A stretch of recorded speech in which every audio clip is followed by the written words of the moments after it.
Olá pessoas! No vídeo de hoje, disciplina Direito Penal. Tema, aplicação da pena, fase 1. Meu convidado, professor João Carlos Teles. Tenho certeza de que vocês não vão se arrepender. Produção, bota aqui do lado o lápis do rapaz, o currículo dele. Professor de Penal e Processo Penal, especialista em Ciências Criminais e Direito do Estado, graduado há muitos anos, em Direito, obviamente, e vasta experiência em Tribunal do Júri e na militância criminal como um todo, na militância do Direito Penal. Venham aqui, eu tenho certeza que vocês vão amar. Beijo, não esquece, curte, comenta, compartilha e deixa o seu joinha. Vamos lá?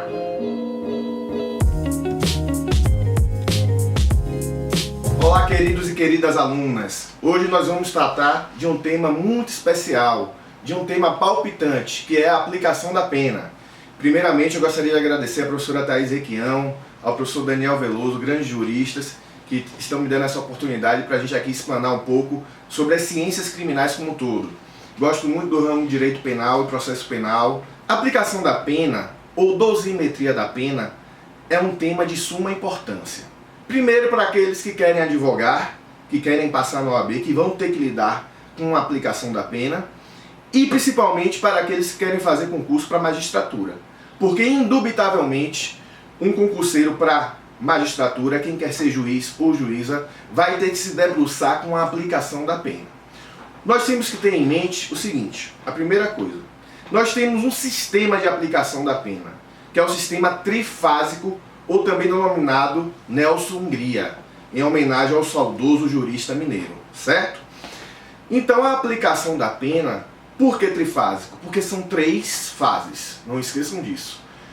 O estudante, ao aplicar a pena, o operador, o intérprete do direito, ao aplicar a pena, tem que perpassar por 3 fases. Por isso que trifásico, ok? Nós temos na primeira fase as circunstâncias judiciais. Nós vamos passar por todas as fases de aplicação da pena, ok? O aplicador da pena tem que obrigatoriamente perpassar por todas as fases. A primeira fase são as circunstâncias judiciais do artigo 59. Por que circunstâncias judiciais? Porque são aquelas circunstâncias em que o juiz, utilizando o seu, lembre-se, livre e prudente arbítrio, vai dosar a pena entre o mínimo e o máximo legal, certo? Exemplo, homicídio. Nós temos uma pena lá do homicídio simples de 6 a 20 anos. O juiz vai ter que iniciar essa pena dos 6 anos, que é o mínimo legal. Ele só vai se afastar do mínimo se as circunstâncias judiciais do artigo 59 do Código Penal, na primeira fase de aplicação da pena, forem desfavoráveis. Mas ele tem que se aproximar ao máximo do mínimo, ok? Então vamos à primeira fase. A primeira fase, como eu lhes disse, são as circunstâncias judiciais do artigo 59. Tem lá no artigo 59, o juiz atendendo à culpabilidade, aos antecedentes, à conduta social, à personalidade do agente, ao comportamento da vítima, aos motivos do crime, às consequências do crime, ou seja, 7 circunstâncias judiciais, vai aplicar a pena, ok? Há um quanto matemático? Não. Fica ao critério do prudente e livre-arbítrio do juiz como ele vai dosar essa primeira fase, certo?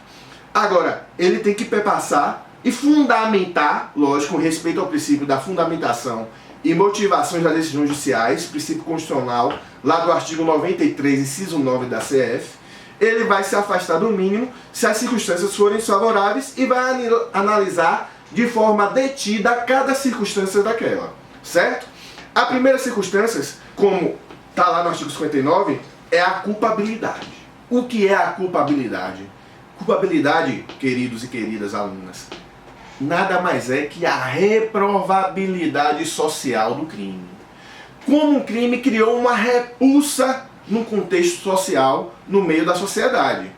Você não pode dizer que a culpabilidade foi grande em razão de ter ocorrido um homicídio, mas isso já está próprio no tipo penal. Vai analisar se a reprovabilidade de um homicídio é deveras alta. Exemplo, a culpabilidade de um cidadão que mata uma filha é muito maior do que um cidadão que mata uma pessoa que não tem afinidade nenhuma familiar. Ok?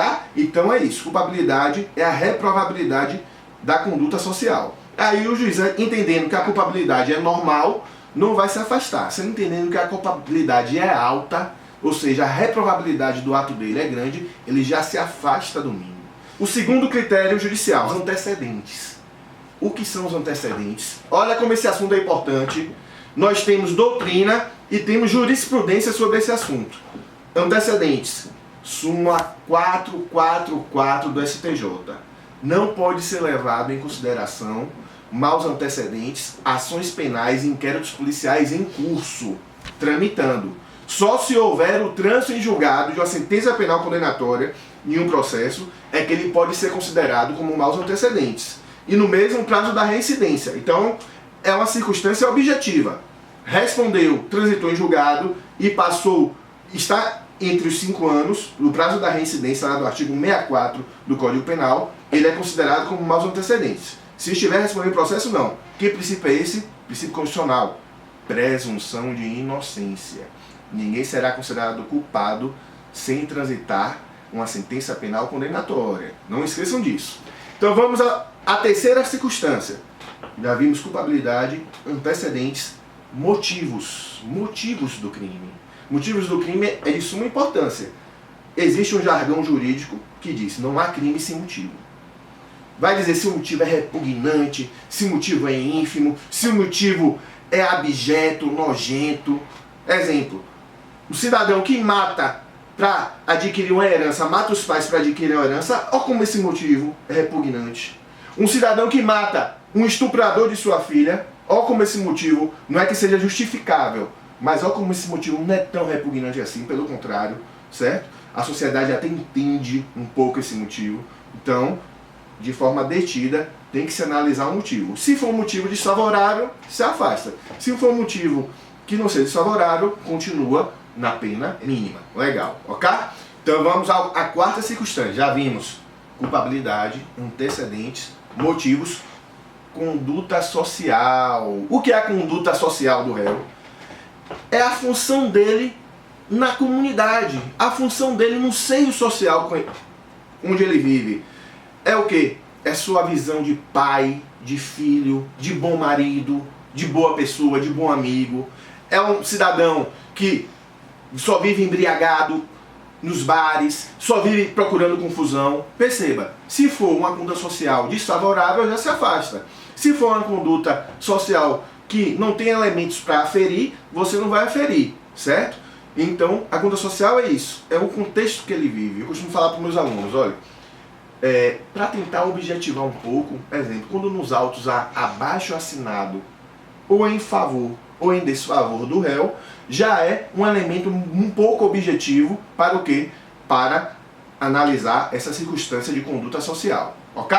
Então já vimos culpabilidade, antecedentes, motivos, conduta social. Agora vamos ao quê? Personalidade do agente. Personalidade. Perceba, na maioria dos casos, não há o quê? Um teste psiquiátrico, para analisar o quê? A personalidade do agente. Perceba, o juiz de direito não é um juiz Hércules, um semideus que sabe de todas as ciências. Ele tem que ter elementos para aferir essa personalidade. Quando não se tem elementos através de um exame médico-psiquiátrico, ele não vai ter elementos, então ele deixa de aferir. Só pelo fato de ele ter cometido o crime não significa que ele tem má ou boa personalidade. Então, na maioria dos casos, o juiz deixa de aferir. É a frase notória no caso de sentença. Como não tenho elementos para medir a personalidade, deixo de mensurá-la. Perfeito, ok? Vamos a outra circunstância. Então já vimos culpabilidade, antecedentes, conduta social, motivo, personalidade. Vamos agora circunstâncias do crime. O que é a circunstância do crime? A circunstância do crime, na verdade, é o modus operandi em que um crime ocorreu. Ou seja, a cena do crime. Como um crime foi feito.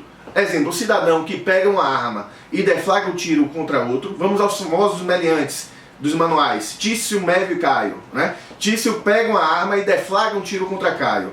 Perceba, as circunstâncias do crime foram normais ao fato. Não é? Só se ocorre um homicídio através da flagração de uma arma ou por outro modus operandi, mas não extrapolou os limites da conduta do homicídio, certo? Agora é diferente o cidadão que pega com uma tesoura e ceifa a vida de uma pessoa, esquartejando-a, cortando-a toda. Imagine como as circunstâncias deixam a cena do crime, deixam o ambiente que foi ocorrido do crime cheio de sangue, tudo revirado. Perceba que as circunstâncias, o modus operandi, a cena foi deveras desfavorável. E aí o juiz já vai se afastar, ok? Então vamos lá ao sexto elemento agora. Vamos, culpabilidade, circunstâncias, conduta social, motivos, personalidade. Agora vamos às consequências do crime. É importante também para o juiz, lá no seu critério de seu livre-arbítrio, se afastar ou não do mínimo legal. O que são as consequências do crime? É como um crime repercutiu na vítima, na vida da vítima, dos seus familiares, das pessoas que circundam a vítima como um todo. Ora, um cidadão que foi ceifado-lhe a vida e tem um filho menor, tem um filho criança, adolescente, um filho onde ele ajuda, onde ele cria essa família e deixou sem um pai de família, perceba que essas consequências foram drásticas. Diferente do cidadão, não é menosprezando a vida, mas diferente do cidadão em que não tinha nada disso, não deixou, não criava ninguém. Percebe que as consequências não são tão danosas, diferente de uma pessoa que era rimo de família. Então o juiz vai mensurar tudo isso. E por fim, e último critério, já vimos: culpabilidade, antecedentes, motivos, conduta social, personalidade do agente, consequências do crime. E o último, e não mais importante, o comportamento da vítima. O juiz vai analisar o comportamento da vítima. A vítima às vezes influencia para o crime?